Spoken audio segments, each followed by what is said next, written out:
again. So, welcome back. This is episode 5. And this is the second video of 2022. Yeah! New blessings, new life, new moms. Welcome. If it's your Thank first you for time tuning in. I'm about to say, if it's your first time tuning in, then thank you so much for watching our video. We definitely really appreciate it.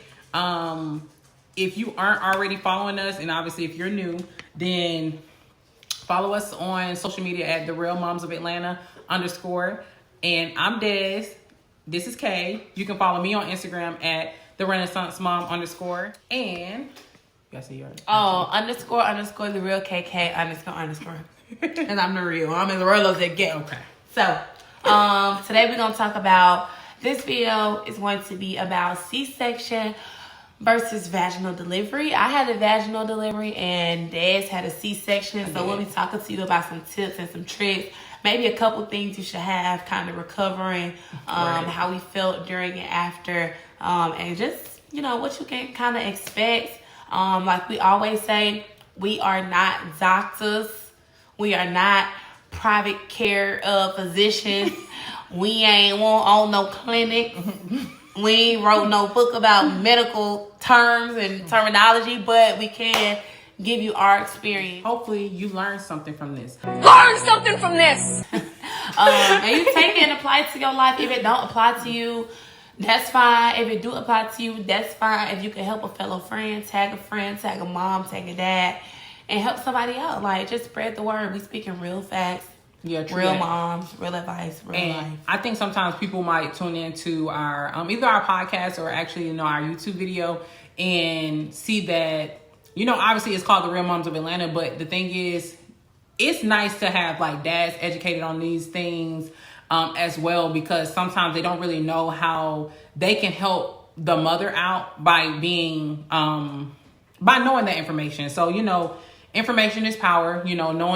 Knowing those things definitely helps, and it can take a burden and a load off of the mom, especially as a new mom. Even if it's I don't want to offer any mom. I don't want to say just a new mom. So I actually had to have an emergency C-section, and that wasn't obviously planned. The entire pregnancy, I prepared for a vaginal delivery, so it was very saddening to me, honestly, to be like, okay, it really was like a life or death situation. Because did you know that you was getting a C-section at all? Okay, so all right, you said emergency. Yeah, and that's why it is. But usually they'll tell you before, but I guess if it's emergency, then you don't know. Right. So basically, during the time that I was getting like induced and everything like that, they were just trying to see if I would get any more dilated than what I was. And if you're not familiar, obviously, with being dilated, trying to see how far you can open up so that the baby can actually come out. But the thing is, when I was getting induced, my daughter's oxygen levels dropped drastically. And so, not only that, she had already made a bowel movement. So, inside of me. And so and not only that, she was flipped the other way too. It was a lot going on that I obviously didn't know nothing about.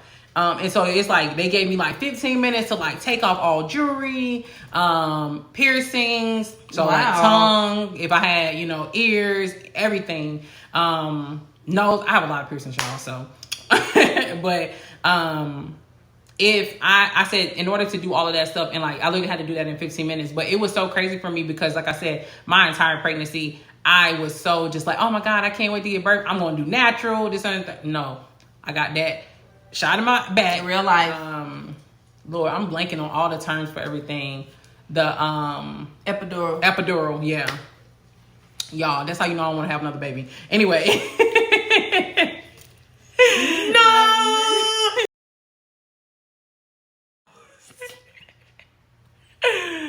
But yeah, so once you have your epidural, Google talk about you can usually move and can push your baby out when you need to. No, you cannot. Oh, wait. I couldn't push that out. I didn't even know Drew was halfway out when she was. Cause you be some down there, but I guess everybody's different though. Everybody's different. They have to do the procedure is so different, but yes, like, y'all, so like the day before, or actually that morning I ate. That was the last time I ate. And then after I had like a C-section, I couldn't eat either. I couldn't eat like right after I had her. I was starving, Kayla, for like, I'm not kidding. I was didn't eat anything for 36 hours. I don't think I was 36 hours. How much is that? That's 3 days. 3 days? Yeah. I'm talking about 2 and some change. Once I got induced, you know, they always say, and to give y'all a little history real quick, the epidural is a procedure that injects a local anesthetic into the space around the spinal nerves in your lower back. So it blocks the pain from labor contractions. So anything like from the waist down, it's kind of like, and you have to be still because it will paralyze you.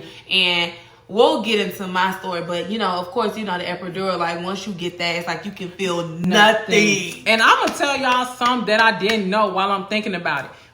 Once you get an epidural, you cannot eat anything. But from the time that I had 8 to the time that they, you know, were like speeding up everything, because I guess obviously once your kid makes the bowel movement inside of you, it is time for the baby to get out of you. But like I was saying, everything is so fast tracked to the point where you're just like, okay, you're rushing yourself. You're scared. You're so nervous of like what's going on, and you can't really see anything because obviously you got a big old belly. So it's just like, dang, you're wondering like, oh my God, like what's going on? Is my baby okay? Am I going to be okay? My fiance was the only one that could be there, obviously because of COVID. So it was so dumb. And the thing is, it was so crazy because, just a short story, he was all the way out, like he's a truck driver, so he was all the way out, like super, like hours away from me.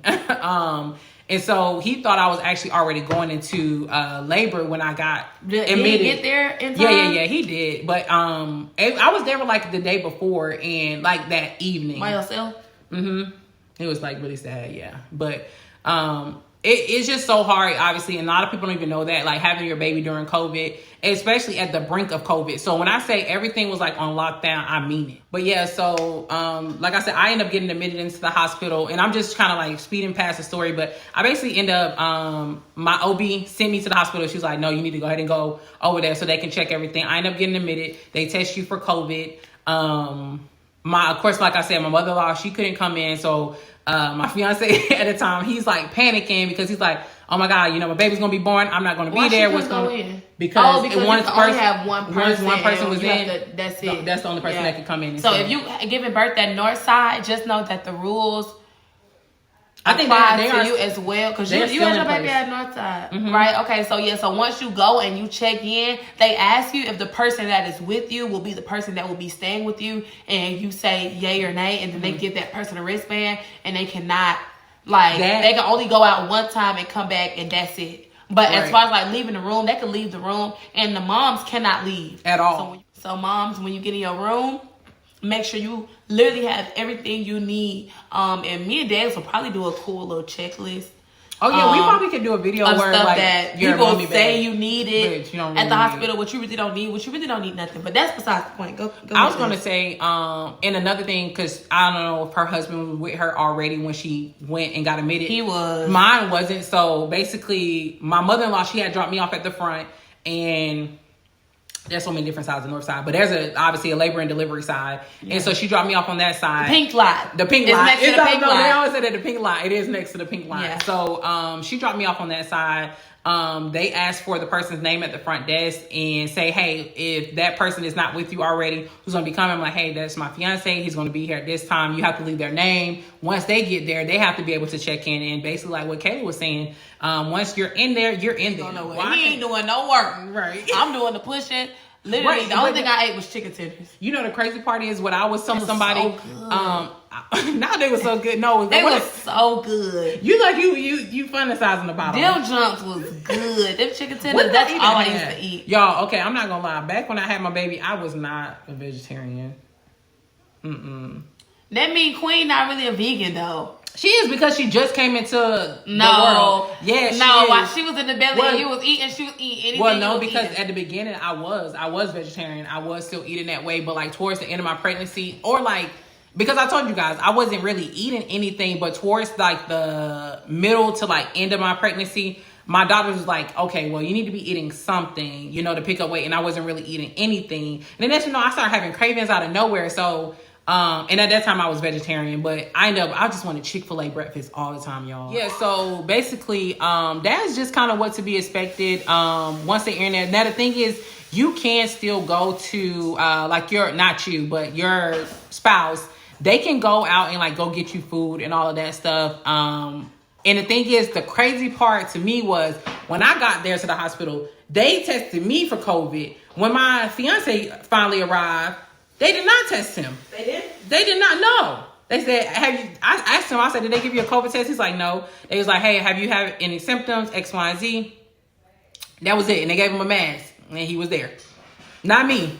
But I guess that's protocol for all the other mothers because I don't know if you know, but moms that do test for COVID, they're on a separate floor from the moms that are negative. Yeah, that are negative for COVID. I didn't know that. Yeah.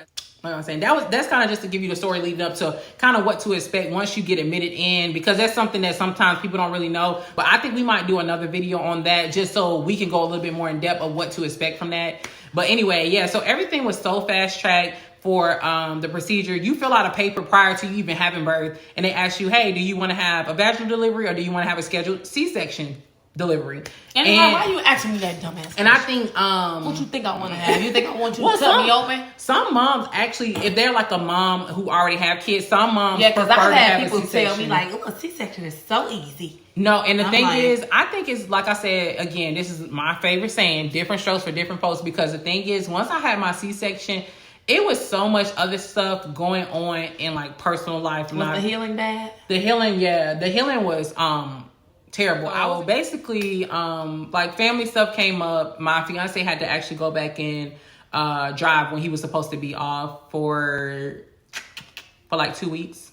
And so because of that, unfortunately, I ended up having to be at the hospital by myself for like the full week that I was there. So I can only like call nurses based off of like the push button. And that's just like your buzzer to get them in there. Of course, like I said, it's not like when your spouse is there. Your spouse is there. If you need something, boom, there it is. It's done. When you have to wait for a nurse to come in there to, attend to you if you do need something or etc. So it was really, I'm not going to lie and sit here and say, I don't want to get all emotional about it, but it was really hard and difficult for me to just give birth and to experience that because it wasn't something that he wanted to do. He just didn't have an option. And though I've talked about it before, it's still very hard and very difficult. I know. Not such a wig off. But yeah, it's when you have a C-section, you just got cut open. Like you're literally cut through like 7 layers of your skin. Like one of the most major surgeries that you can have, obviously, other than probably like an open heart surgery or brain surgery. But for a C-section, yeah, you're cut through that many layers. So for you to have to still get up, move about, and still do things and take care of your baby too. I didn't think about that. Yeah, it's a lot. And the thing is, it just shows you, how strong a mother is. And the thing is, it's like I hate that I had to even be in a situation like that and so on and so forth. And I think that's just why, honestly, when it comes down to everything, my fiance always go to bat when it comes to me. And he's always so supportive because he's like, all you do for our daughter, all you've done for our daughter, and so on and so forth. It's not easy. It's not easy by a long shot. And when you have a C-section, like I said, the healing process is so crazy. So, but basically with the C-section, you can't get that area wet for a number of days.